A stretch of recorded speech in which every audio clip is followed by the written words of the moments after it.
Hi guys, age should not be a determiner on someone's ability to understand what others are going through. For example, US Senator Bernie Sanders will be 84 this year, a man who was born around the time of the attack on Pearl Harbor. Bernie understands better than pretty much any US politician the struggles young people are going through, be it the cost of living crisis, housing, and job security. Nigel Farage, on the other hand, wants you to believe that he understands what the latest generation are having to deal with. But unlike Sanders, he doesn't really have any answers, and he's more interested in inventing stuff for young people to be worried or angry about. It's not housing or jobs that's impacting people's pride in Britain. No, Nigel knows the real reason. So only 41% of 18 to 27-year-olds are proud to be British. That's down from 80% in 2004. Why? What's going on?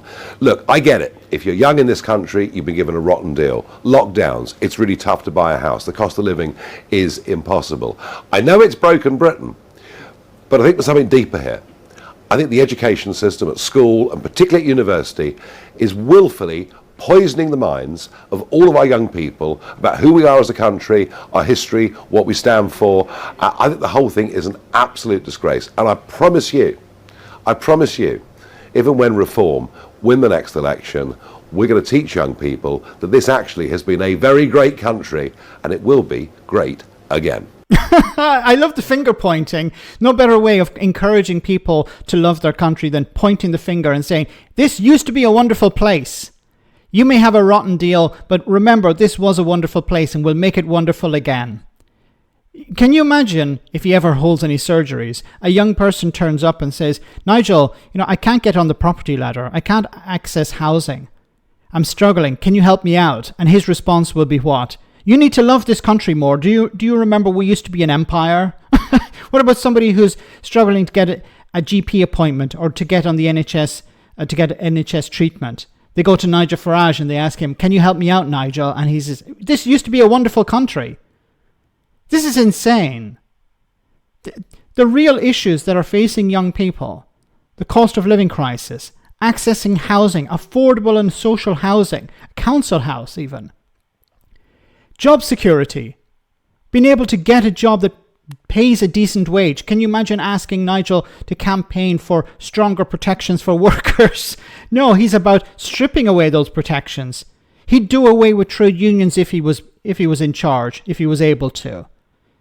He represents a party that represents the rich, business owners, not working class people, and certainly not young people. Young people want jobs that pay decent wages, provide them with security, decent enough conditions, the ability to work from home, a bit of flexible working. Nigel Farage and Reform are against this.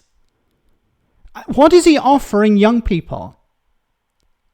And his solution to all of this is we just need to convince people that the problem is not the cost of living, the problem is not housing, the problem is not job security or decent wages or decent job conditions. No, the problem is wokeness in universities. Maybe we should encourage him to continue down this road, because it would actually turn off a lot of young people from voting for Reform.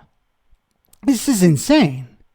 Young people are telling you, survey after survey, we need homes that we can live in. We need decent jobs that provide some sort of stability. We need to be able to access mental health, for example, on the NHS. We need these things in order to have some sort of tranquility, some sort of well-being. And your response is, no, we need to focus on universities and schools and rip out the wokeness. Rip out what they're teaching young people. If we force people to believe that Britain was wonderful and Britain will be wonderful, then this is going to fix their problems. No, it's about distracting people from the issues that they're facing day in, day out. He doesn't care about young people. He doesn't care about the poorest in society. He doesn't care about the environment. He doesn't care about workers. How often does he have to say that he doesn't care before people realize that he doesn't? It's about distracting.